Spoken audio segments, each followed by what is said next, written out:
When you arrive at the Antiques Roadshow, you want to make something of an entrance. In the past, I've arrived on a bike, on a boat, vintage car. I've even flown in on a World War II Dakota. This time, I'm coming in on a steam locomotive, taking me all the way to the end of the line.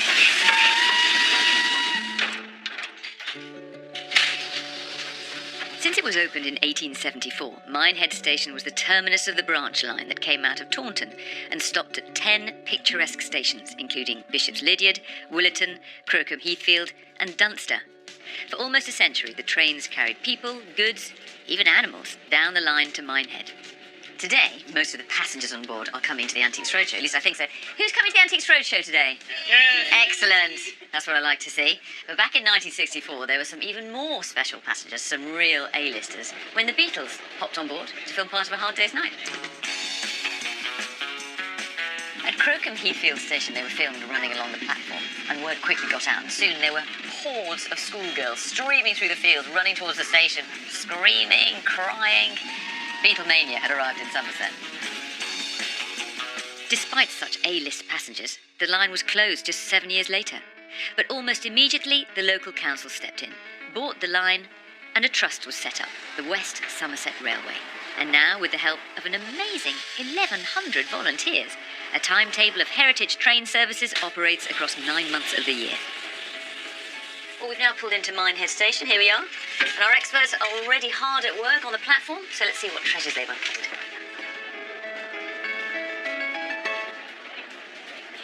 On this rather dreary day, we're stood here, there is a definite sense of anticipation about me telling you what this bracelet is all about. But before I tell you about the bracelet, I'd like to know how it came into your possession. I was given this by my godmother. Well, I say my godmother, but actually she was married to my godfather.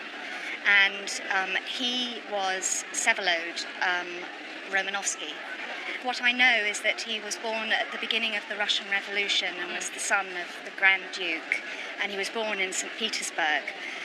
He died before I even remembered him, but Valley, his wife, took on the godparent duties. Gosh. And about 9 years ago, I was visiting her, and she drew out this green jewellery box, and she said, I want you to have this. And inside was that? Inside was that. And originally it was a pair of cufflinks, which she, I believe, then had made into a bracelet. To the bracelet? Yeah. But your godfather's a fascinating character, really, in many ways, because he was the last of the Romanov line. To put it a little bit in context for everybody, he was the great-great-grandson of Tsar Nicholas I. And sadly, his mother had to live in exile for a while in Sweden.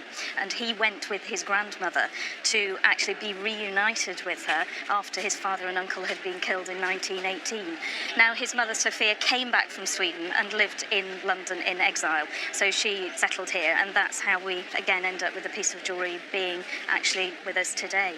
It's a piece of jewellery which I think is absolutely stunning in its own right. It's a lovely sort of rosy gold colour to it. It's nice and soft and warm, and it really brings out the colour of the gemstones that we have. And if we start at the top, we have the moonstone here, we have carnelian, we then have the black onyx, and at the bottom here, garnet. So again, they're more sort of the hard stones, semi-precious stones, as opposed to your precious stones that we often get in cufflinks and pieces of jewellery from this period, which is the late 19th century that we're looking at. And I love the decoration around each of the stones, which of course is one of the symbols from the Romanov coat of arms. You'll see that appearing on there. Yeah.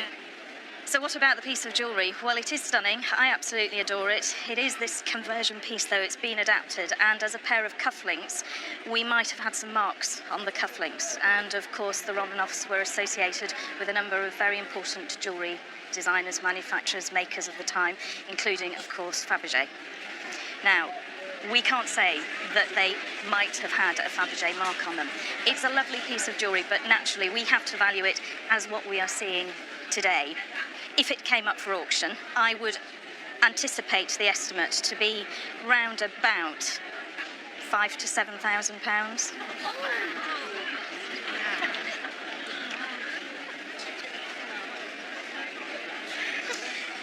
This is a rainy day. This has really brightened my day up, no end, and I hope that it has for you as well, hearing more about the history of the family and how important it obviously is to you. If you took a train from Minehead station to catch the boat to the continent, this is just a sort of swanky souvenir. You might have come back. Yes, You didn't get it that way, but how did it come to you? The actual piece was inherited from a late aunt whose husband was a auctioneer, valuer and estate agent in the town of Neath, where I live, you see. And as a young man, I always fancied these pieces on the mantel shelf. So I made the point clear to my aunt, and quietly they followed down the line to me, you know. And what was it about this in particular that attracted you at such a small age? I can't really say that I've always been interested in galleons, really, and to this very day, galleons of any sort, or sailing ships. If you were to buy it in 1860, 1870, Right. you would have probably gone to Austria. This is right, typical Vienna enamel work from Righto, the yes. last part of the 19th century. I see. And it's a magnificent object. Right. It's a useless object. It Yeah, is useful only for decoration. Okay, of course, but yeah. it's based on something which is called a nef, which would have been to hold salt on a table. And of course, it comes from a time when salt was very valuable, Right. and if you were sitting Right. below the salt or above the salt, you were in a different Righto. social position. That's interesting. So big silver versions would have held salt, but this is a small decorative version. It's on a bronze body, and all of these enamel panels will have been painted by hand. And often with enamel, different colours fire at different temperatures. It is a work of art. It's also a work of art which is very fragile, and had you reached up onto that mantel shelf as a Oh, child yes. and grabbed it and dropped it, it would have been not in the lovely condition no, it is that's right. today. That's right. And as something like that, it has some value. You inherited it, so it is, That's right, yeah. it is standing you no money. But were you to retake that continental journey today and go to an antique shop, you'd probably be paying £5,000 for it. Really?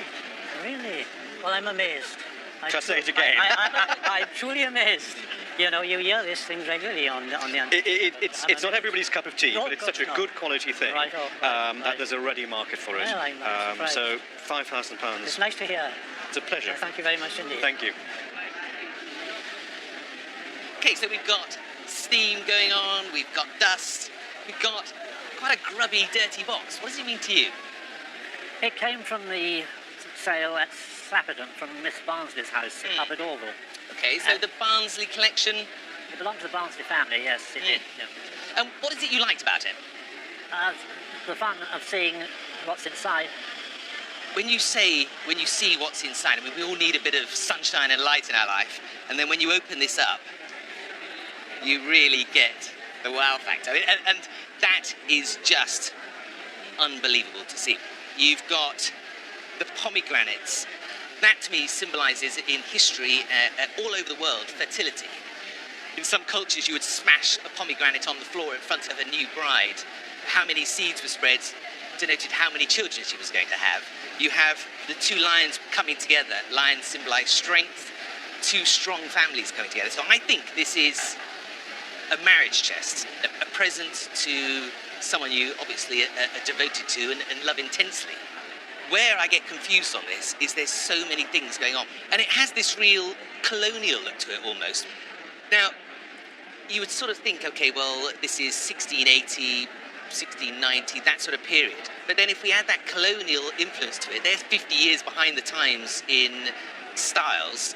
So that then takes up 1720, 1730, which explains the Rococo vases of flowers. And I think that's the sort of period it is. It's early part of the 1700s. Value-wise, I think it's tired, it's tatty, the hinges are missing, all of that goes against it. £8,000 to £12,000.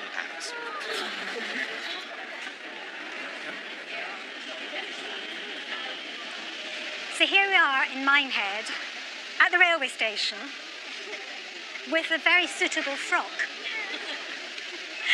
Tell me about it. This is a dress and matching coat by a designer named Ken Scott, who I have researched a little and found he was born in America, but actually worked largely in Italy. And he was very, very popular, I believe, in the 60s and 70s. And he was sort of the forefather of pop art and psychedelic clothes. Absolutely. If you look at that, what do I see? I see Yellow Submarine. I see 1968. I see everything that was going on. Look at all those colours. Fantastic. And the beading work and everything. Amazing dress. What drew you to it? I went to an auction, and this was the very last item that was for sale.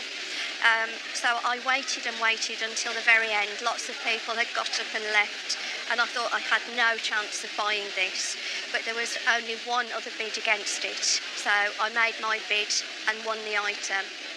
And your lovely daughter here, who looks stunning in it, just fabulous. I mean, it just is, it's a real statement, and he was right ahead of his time, really, with this sort of design.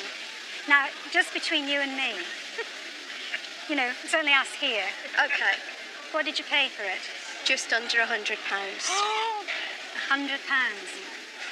Well, £100, probably pretty well spent. Because I think in a specialist vintage sale, this would make between £800 and £1,000. Oh. I think I may have just lost it. You say that you love me, all of the time. Out through the gate, you turn left for the Antique Roadshow.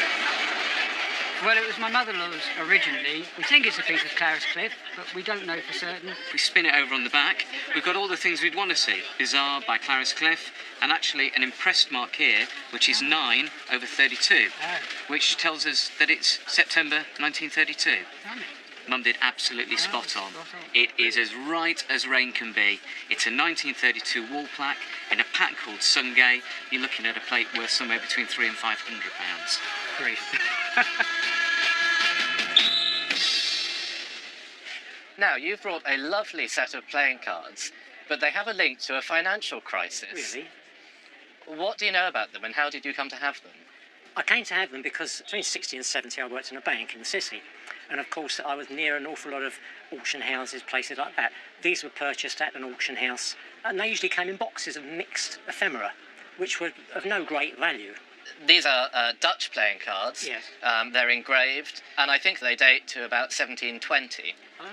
Now, part of the reason why I think this is because throughout the cards there are lots of merchants and ships, and banknotes are showing up. And I think these banknotes and stock certificates, which I can see, are all references to stock market bubbles. Round about this time in 1720, there were new explorations being made and new settlements in places like the Mississippi and in the East Indies. And the people who were travelling out there were trying to get investment. Tons of people invested and thought they were going to make their fortune. And as so often happens, this all exploded and people lost a fortune and the bubbles burst.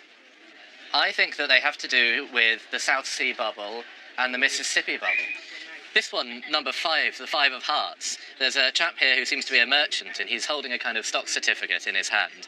And in the distance there's a sort of ship sailing away, and this tiny little village in the distance, which is Batavia, which is what we now call Indonesia. Why did they appeal to you? Because there's something from the past that someone else has had and used, who are no longer here, obviously 250 years ago or more, and it's so interesting to think that it would have cost them quite a bit of money to buy this pack. So it's got a history.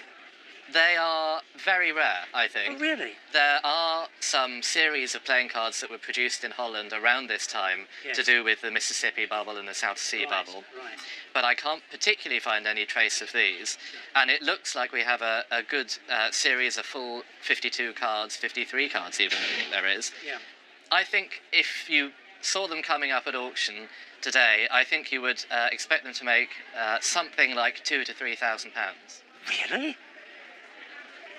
I thought you were going to say maybe 100. 1,000. That's fantastic, isn't it? It's a royal flush. Here we are on a rather smoky Minehead station, and it's a very exciting day. But something else happened at Minehead station on the 2nd of March 1964, which was also a very exciting day, or we could always say it was quite a hard day, because this is something going on with a huge number of people there. Was there anybody in the crowd who actually either wanted to or saw the Beatles that day? Yes, because it was the day that the Beatles came to Minehead to film A Hard Day's Night. I mean, how exciting was that? And this is a fantastic photo archive of what happened that day. Now, where were you? I was stood in a field over You were one of these? One of these in there. Great. How did you get the time off school? My friend, who at the time came on to the station and was allowed to take photos. Amazing. So he took all the photos and then offered me a set at the end, and I had a set. Amazing. So, was there a really big build-up in Minehead? I mean, how long before it happened did everybody know that the Beatles were coming? Not that long. They came to film, but also to present a small teddy bear to a young girl from Willerton, and she's in the picture as well. So this is what's going on. I couldn't work out what the Beatles were doing with what is obviously an incredibly reluctant little girl who was not a fan. So she's being presented in the end with a prize teddy bear. And I've never seen a child reluctant to be hugged by a Beatle. Mind you, it was probably not helped by the fact that all of them were smoking heavily at the time. They were in those days, yeah. So you were there in the crowd, as were, it looks like the whole of Minehead youth. All turned out. I can see. And how long were they here for? Were they here just for a little while? Just for a day. I mean, let's talk very briefly about A Hard Day's Night, the first Beatles film. It was at the height of Beatlemania. It was supposed to be this sort of mockumentary, a sort of mock documentary of a sort of day in their life. And it started off on the train with them escaping from their fans. Hence, the first section had to be filmed on a train, and here we are in Minehead. Now, the popularity of the Beatles defies all predictions. We all thought, well, they're going to be popular while us fans are still around and, buying things. But it's the next generation who are equally enthusiastic and equally collecting. And although with photographs given to you by your friend, you don't own the copyright, but you do own the objects. Yes. And that's going to be of value to a collector. And I think we're talking about 25 photographs here, and I think we're talking about at least £1,000 and maybe as much as 1,500. So that day spent on a very chilly field on the 2nd of March 1964 may just reap you some benefit. Cool. Thank you very much. Pleasure. Thank you. Traditionally, on a day like today, we say that this is good weather for ducks, but actually I think this is an ideal day for terrapins. So, lovely object. How did you come by it? It came into my possession. It was given to me when I was quite a young lad back in the 1950s. My father bought it. He was an antique dealer. Paid the equivalent of 10 shillings for it, 50p in today's money. I had a number of tortoises at the time, and because it was sort of tortoise terrapin related, he passed it to me. As a gift? As a gift. What a lovely gift, I have to say. Okay, so what is it? Well, it's Japanese, and it probably dates, or it does date from the Meiji period, which is 1868 to 1912. Gives us a fairly broad brushstroke. I mean, when you see this close up, it is absolutely, the carving, the quality of carving is exquisite. I mean, the wood is probably a little difficult to identify. Yeah.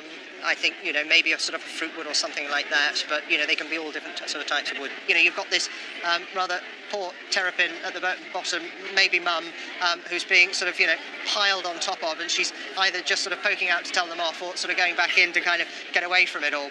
So one of the first things I was starting to do was kind of a look around it for a signature or something like that, which I'm pleased to say we have found. So if we turn it over and we have a look just underneath, we can see there that we've got this signature. Yeah. And that actually reads as Tadukatsu. Right.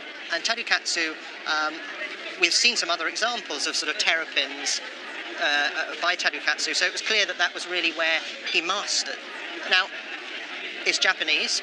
It's a netsuke. Now, what is a netsuke? Well, a netsuke traditionally formed part of the sort of formal dress, the kimono, and underneath you'll see that this has two little holes in it for the cord that went through for the toggle, which attached to the inrow, and the inrow was a little four-cased purse, if want for a better word. What is clear from this, that this is exceptional quality. There is a renewed passion for Japanese items, particularly netsuke, particularly when something is of this quality. And I think if that came up for auction today, I'm going to say that it would probably bring somewhere between £3,000 to £5,000. Agreed. That is quite something for something so tiny.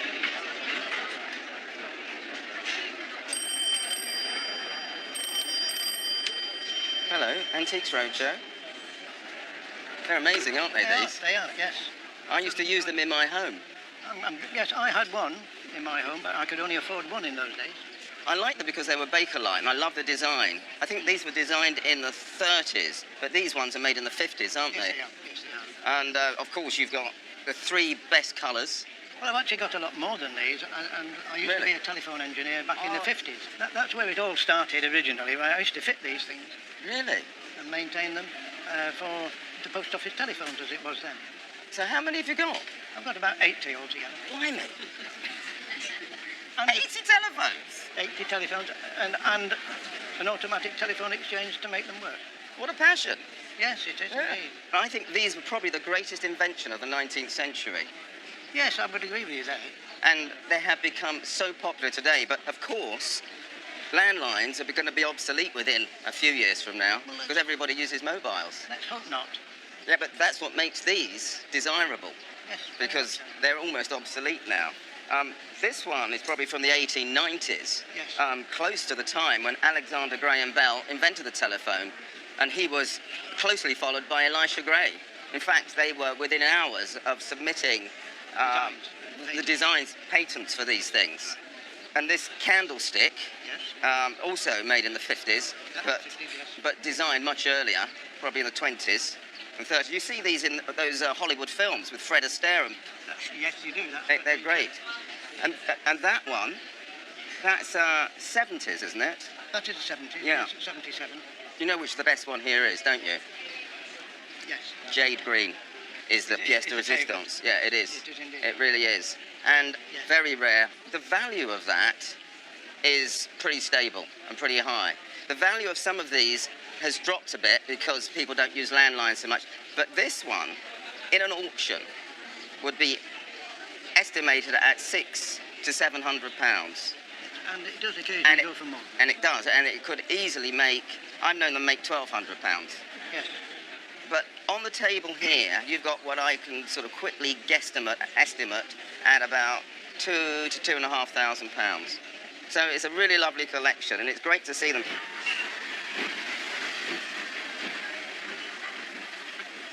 This is yours, is it?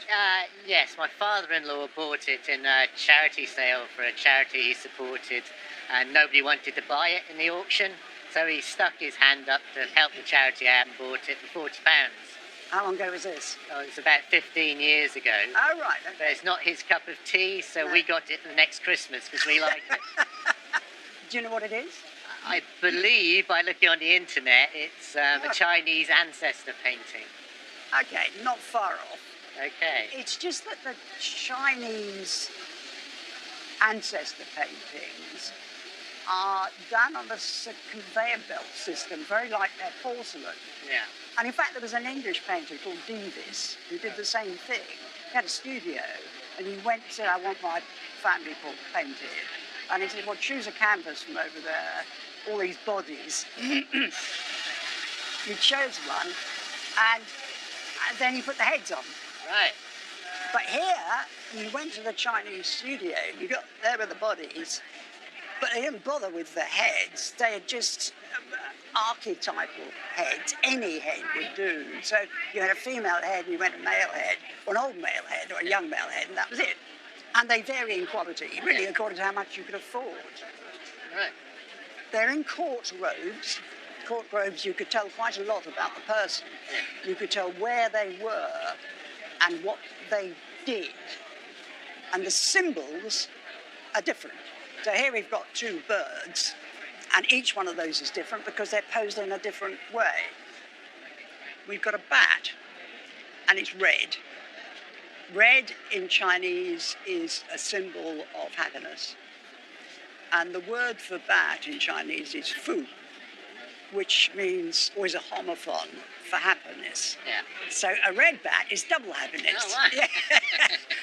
So there they are. They're sitting on a throne or a bench. She's wearing a complex headdress, and he's wearing a knob in his cap. And those vary as well, and you can tell status from what they're made of. So they may be made of jade or cresonné or silver or gold or whatever. Right. Do you know what it's painted on? No, it's one thing I'm really interested about, actually, what it is actually painted on. I'm guessing rice paper, but... You can't paint on rice paper. Yeah, I definitely have learned something new.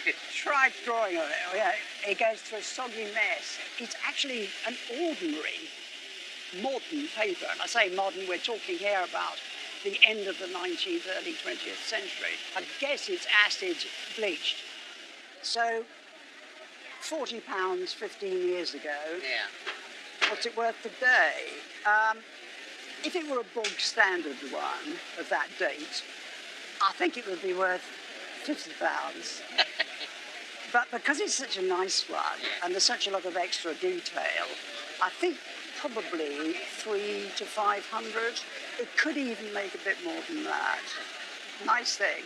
It is. Thank you very much. Not at all. Well, I must say I'm going to break a tradition here because it's not often that I curtsy to my owners, but I am in front of a descendant of glass royalty. Absolutely. And that's yourself, madam. So please tell me why I'm being so reverential towards you. Well, the piece of glass we have in front of us was actually engraved by my great-grandfather, who is Ernest Guest of 1873. And not only did he engrave it, he made the machine to produce the wavery lines and the rosettes. And this is the very first piece, and I thought, you know, this is heritage, isn't it? It is. I mean, taken in itself, this is not the most remarkable piece of glass that I'm likely to see even in the next 10 minutes. But what you're not saying is that Guest Brothers were one of the leading Stourbridge glass-making families in the late 19th century. And your grandfather invented the system by which glass is not actually engraved. I'm going to have to correct you there because this is etched.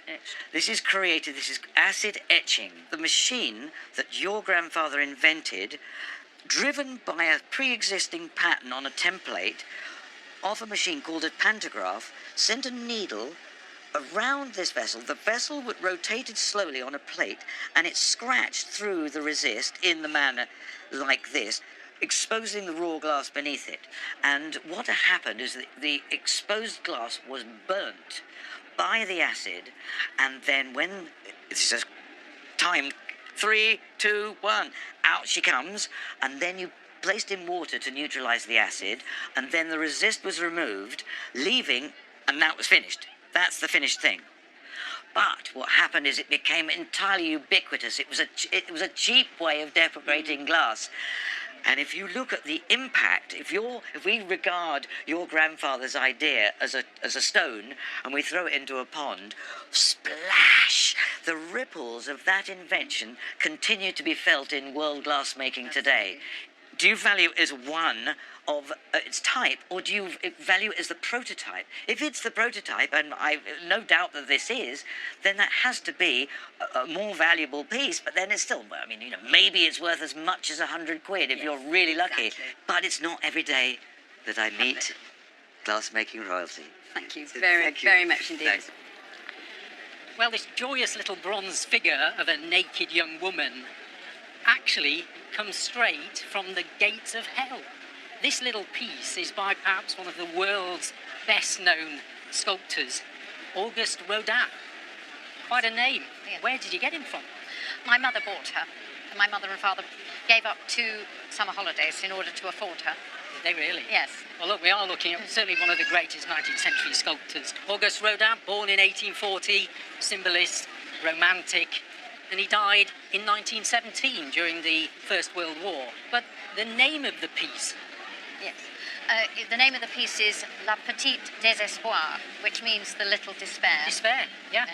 And this is what I mentioned earlier, the gates of hell. Yes. Now, just to put this in context, the gates of hell was an enormous design for a doorway for a museum of decorative arts in Paris, which was never actually built, so the door was never used. But I think for nearly 40 years, Rodin did designs for this enormous door, which was based on probably one of the greatest of stories, Dante's Inferno. Inferno, Yeah, that's right, from the Divine Comedy, written in the 14th century. And of course, by doing these studies of hell and purgatory and paradise, Rodin was understanding all the human emotions. And, you know, reading into this figure, very beautifully modelled, you can just start to understand the skill of Rodin, what was in his mind. I mean, the good news is it is signed. I mean, we've got a full signature here, A. Rodin, and then crucially, it has the signature Alexis Roudier. Now, as one of the world's greatest sculptors, he only wanted the finest foundries to cast his works, and he was very concerned about the correct colour of the bronze, the quality of the bronze, and of course the finish, because the patina, this rich greeny black sort of waxy finish this has, was all put on artificially. But he gave the Roudier foundry the work from, I think, certainly the later sort of 19th century. And that foundry cast his work even after his death, right up until 1952. So we know this figure's pre-1952. Right. As I say, dating these is tricky because they carried on casting them after the death of Rodin. But I think this is after 1917, but before 1952. It's a good one. Today at auction, this would carry an auction estimate of between £30,000 and £50,000.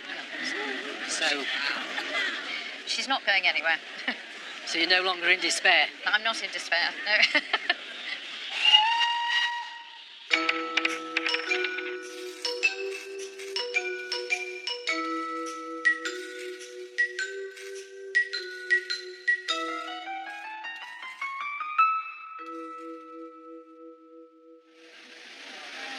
It's time for our new guessing game, Changing Fortunes. To mark 40 years on the road this year for the Antiques Roadshow, our expert has set us a new challenge. If you'd been buying antiques back when we started in 1977, what would have been the best investment? Well, this week, our expert Ronnie Archer-Morgan has set us a challenge. Of these three items, which has just kept pace with inflation, which has made a moderate profit, and which has skyrocketed in value? So, Ronnie, we've got three lovely Art Deco items here. What's made you pick these? Well, as you said, there are three items from the Art Deco period, the collecting of which was revived in about 1977, when the Antiques Roadshow was born. People collected these in those days because they thought some of them would rise in value. And I've chosen three items, all different materials and all different functions. Well, let's start with this horse here, which is beautiful. What can you tell me about this? It's by the firm of Hagenauer. They were a workshop and factory in Vienna, established by Karl Hagenauer with a C. And he originally made things for the Vienna Werkstatt, where the greatest designers of the early 20th century worked. And this would have been made probably by his son, Karl Hagenauer with a K. And this would have probably been made in about 1930. And it's signed under here, and I think it says made in Austria, Vienna, and it's got the WHW mark of the workshop of Hagenauer. And it's made out of? Silvered bronze. It's a gorgeous thing. Yeah. What about this? This was made by Keith Murray for Wedgwood, and he was actually born in New Zealand and emigrated when he was a young boy. And he trained as an architect, but at the same time, he was interested in industrial design and so on. And he liked simple forms based on his architectural background. And again, very collectible. That's also signed underneath, full signature, Keith Murray. What about this little object here? This looks the most humble of the three. Well, not so humble. It's a cigarette box, and by a very interesting designer called Alexander Knoll, who was French. And he liked to develop his own secret ways of making things. He would join wood without nails, without hinges, without rivets. And also, in the 1920s, 30s, when that was made, cigarettes were very fashionable. Of course. Yeah. But they're not very fashionable now. Yeah, but it's a lovely box. I need you to help me out here. So let's number these, 3, 2, 1. So 3 being the one that has just kept price with inflation, hasn't really made a profit. 2 being the one that has risen in value, perhaps only moderately. And then 1 being the one that's absolutely skyrocketed. You think, hang on, 3, 2, 1. Anyone else? I mean, I have to say, my money's on the horse, personally.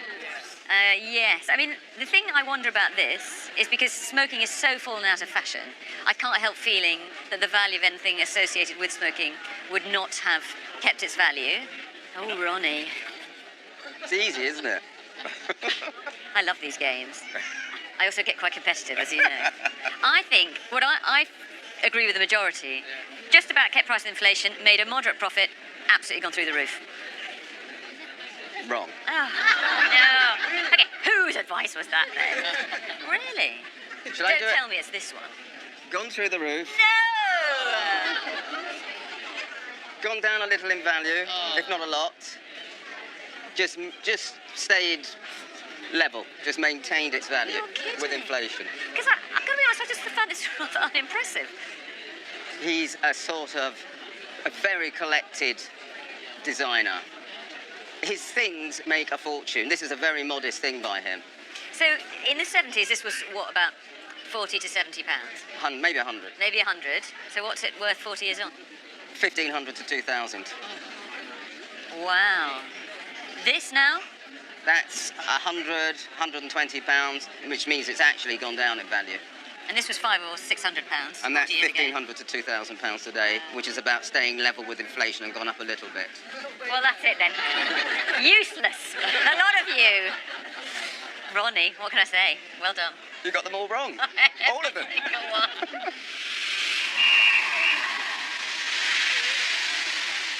This is a little jewel of a picture. They are clearly zinnias in a little bowl, and it's been painted in pastel. So because it's pastel, you get these incredible colours coming through of the flowers. How did it come to be yours? Well, actually, we bought it at a car boot sale with some other things. Yes, I can't remember what we paid for it, but we obviously needed something else in the box, but not this particular one, yeah. So how many things were in a box with it? Oh, it was 10 or 15 items in the box, yeah. And did you even notice this in the box? We didn't notice in the box, no. And we were going through it and saw a signature on there, and it's from America. We did a little bit of research, but found nothing. So we knew this was on today, so we came and hopefully you can give us some more information on it. So the picture is signed. It's signed in the top right corner, and it's signed Laura Hills. Now that was actually Laura Coombs Hills, and she is actually one of the most famous flower painters in America. She was born in somewhere called Newburyport, which is in Massachusetts, and she lived until she was over 92. Like a lot of female artists in the late 19th century, she was one of those people who wasn't supposed to go to art school. She had very little training, but she came and she loved flowers. She originally trained actually as a miniaturist, and what I love about this though is that because it's pastel, you really get the sense of colour from those flowers. And if you look a little bit closer, you can see these lovely strokes of pastel. And even though this was probably painted really quite a long time ago, in the early 20th century, so probably 100 years ago, it feels as if these flowers could live with us today. Now, how much did you pay for that box of 10 things? I can't honestly remember, but it wouldn't be more than a couple of pounds. So you'll be very pleased to know then that your box for a couple of pounds turned out to have a little picture that's worth £2,000 to £3,000. My goodness. Oh. Yes, I like it even more now. Well, obviously, a small or miniature carriage clock. Who is A.M., one of your relatives? Yes, that's my great-grandmother, Amy Montague. Okay. Let's have a look at what's inside. Ooh. Ooh, look at that. Now, do you know what sort of enamel we call that? Is it cloisonné? No, it's chamleve. Slightly different technique, because if you like, they get a flat bit of brass and they scoop out bits and then it's enamelled. Whereas cloisonné, it's a flat bit and it's built up with fences, if you like, filled. So this is chamleve. But The size is lovely, really sweet. The usual white enamel dial, but then we've got a dial mask, which is beautifully multicoloured enamel, and these fantastic Corinthian columns. But I can see around my side, which is very, very unusual, that we've got, instead of glass panels, we've got solid Chamlevé panels and an enamel back door as well. Really, really lovely. French, of course, dating from the late 1800s, 1895, possibly as late as 1905. And a quick look in the back door. And sadly, I say sadly, it doesn't really make a lot of difference, but I can't see any maker's mark. No factory stamp, nothing like that at all. It does have its original lever platform, which is super, and it obviously hasn't run for a few years. Do you not have it running? Well, it's not my. It belongs to my brother, and he's been looking after it for the last 2 years. And he assured me last night that it had been for a refurbishment. Well, some time ago. He lied, because it hasn't been done for quite a long time. So, do you and your brother have any thoughts on, do you have it insured, for instance? I don't believe he does. I'm hoping it's not too valuable, because my mother gave it to him. To him and not to you? Not to me, but... So, at what sort of figure would you get more upset? Well, if it was more than a few £100, I'd begin to be a bit would you? twitchy. Well, you're going to be a very unhappy lady. Yeah. A very unhappy lady indeed then, aren't you? Because sadly it isn't yours. So I'm going to tell you that if I was retailing this, I would be looking for a minimum of £5,000. The jammy. He always had a good eye for things, my brother. Still does. Well, you can always go home and suggest that he gives you a couple of grand to make up for it. He'll be delighted, and I'm thrilled for him too. Great. This is a pleasure to see. It's a beautiful bit of ceramic, and the silver work on it is equally really, really nicely executed. There is one, actually, unfortunately, rather disappointing aspect of this, is it's empty. This is a mug that's being made in China for the European market. Okay. It was not made for Chinese people to use. It was made to go straight onto a ship and be exported to Europe, where there was a demand for these sorts of things. And beer mugs, for example, were something that were used in Europe that just simply weren't used in China at all. Perhaps you can tell me how you have ended up with this tankard. My late husband's first wife was Danish. I have no knowledge about it whatsoever. It's just come down to me now. So that makes a lot of sense. I'd love to know its history. That makes a lot of sense to me, because the silver lid for this, well, stein we'll call it, rather than a tankard, is Danish and marked in Denmark.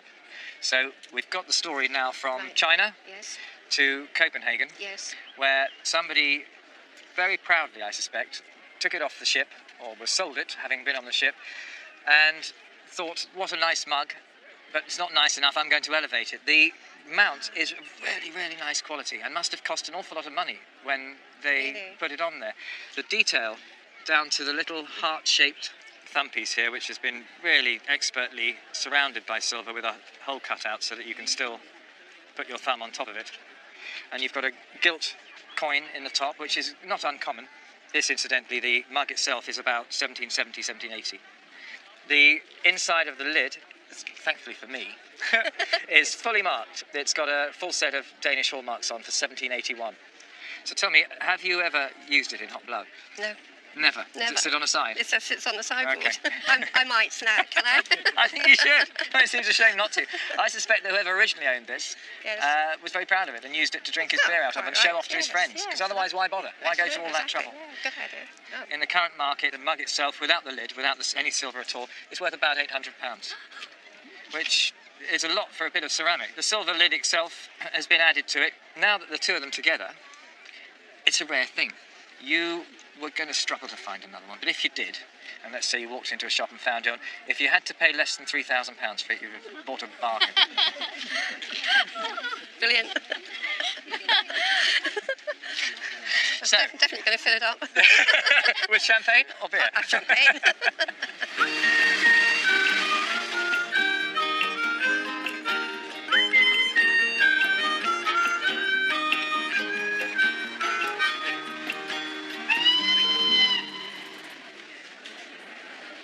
So if I asked you to try and think of Britain's most eminent naturalist who, on modern media, has put across more about plants and animals in the world than anyone else you could think of, a national living treasure, whose name would you say? Attenborough.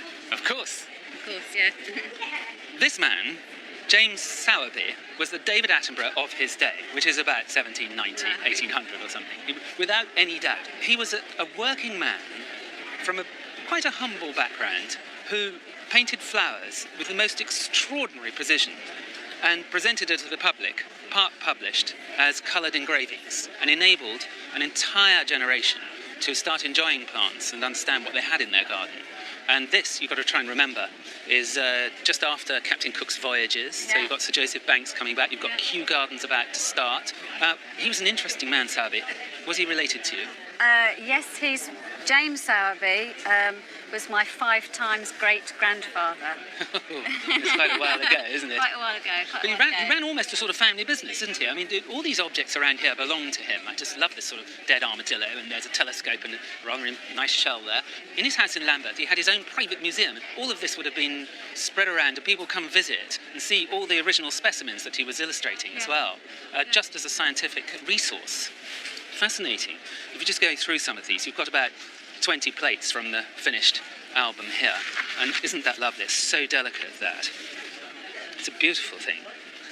And then the seeds separately rendered and coloured so that you can see at all stages in the plant's maturity what it was supposed to look like and go into your own garden and identify them. Yeah. So not only artwork, but also science. Mm-hmm. This one, which I think is convolvulus, but I think he's done those colours so delicately, and you'd really be able to identify that plant too, scientifically. So before, you've got to imagine, people were painting plants artfully to arrange them in a pleasing way. But this is the first time that they'd scientifically been carefully recorded. Now, even if you just said that this wasn't complete and it's impossible to tell whether it is, or even the smaller ones, which are equally beautiful but just smaller, whether they're complete, it doesn't really matter. If you say that each one of these is worth about, I don't know, £100, you're easily looking, it seems to me, at £4,000 to £6,000 for the group. Wow. I know it seems a lot, doesn't it? When you add it up, they're just so lovely. I think that people would just frame them up and just use them as decoration.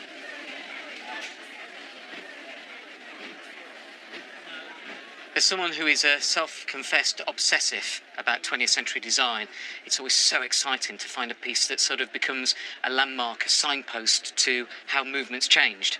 So I've got to ask you, something that excites me so much, how do you come to be the proud owner of this vase? I saw it at an antiques fair, Cheltenham Racecourse I think it was, and I just loved it, first sight. Turned it up and saw the signature on the bottom and thought, yes, this is worth having. And paid? And the price was right, it was no more than 25 quid. Good Lord. Well, what we're looking at for me is one of those pivotal moments. It's that actual point where certainly studio glass, hot glass in this country, transforms itself. Because we're looking at a piece that is made by a gentleman called Peter Wheeler.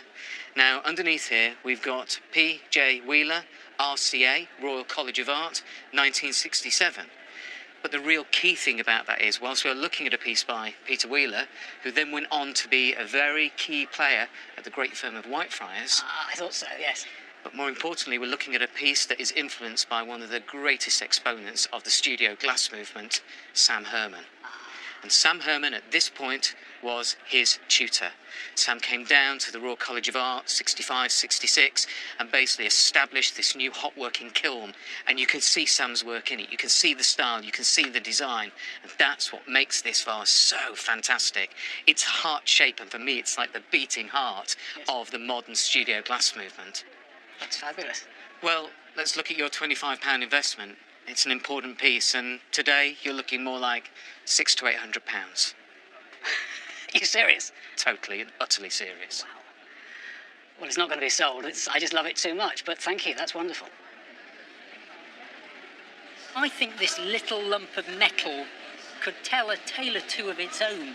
Where does the tale of this mortar, which is used for grinding herbs and spices, where does that tale start for you? It starts with three great aunts who used to live in Barnsley. Right. And they all died within months of each other.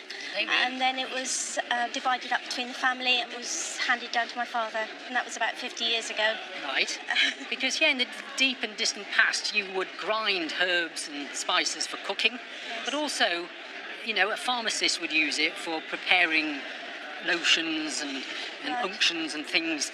And what fascinated me about this is that it has a name on it, because a lot of the mortars I see are plain, and we have the name John Broke. Yes. So he presumably cast this little vessel. And if we turn it round, there's a little surprise on the back, because there's a really potent date. And you know what it is? 1588. So are we looking at a piece that was made in the year that the Spanish Armada set sail to overrun Britain? Yeah. John Broke's initials also appear singly on the front, so the I, which is the J, John Broke. And also, rather beautifully, there is a shield containing 3 wheat sheaves. Now, I'll be honest, I just can't think where that armorial actually comes from. Have you looked into it? We've searched on the internet but found no information at all. No, because it has the shield front and back. Yes. But the lettering, it's so gorgeous and raised, isn't it? Well, what's nice is the inside is patinated and the outside, indeed, is quite shiny. This is bronze, but I think there's a lead content in it, and there'll probably be, tin, maybe a bit of zinc. So it has this lovely, lovely soft colour. It's a fairly ordinary piece. Now, I'll be honest, I see late 16th and a lot of 17th century plain mortars, and you've probably seen them. They're worth about £50, which seems almost criminal for something so old. I think this is right, I think this is an Elizabethan piece. And I mean, how many Elizabethan pieces come wandering into the Antiques Roadshow? Not many. It's a good one. It's worth £10,000. Joking. Oh my goodness. I had no idea. Yeah. What a wonderful surprise for that lady. Adam tells us this is probably the rarest mortar we've ever had on the Roadshow. We have battled the rain, the steam, we've loved the trains. We've seen some wonderful items, as always. From the whole Roadshow team, until next time, bye-bye.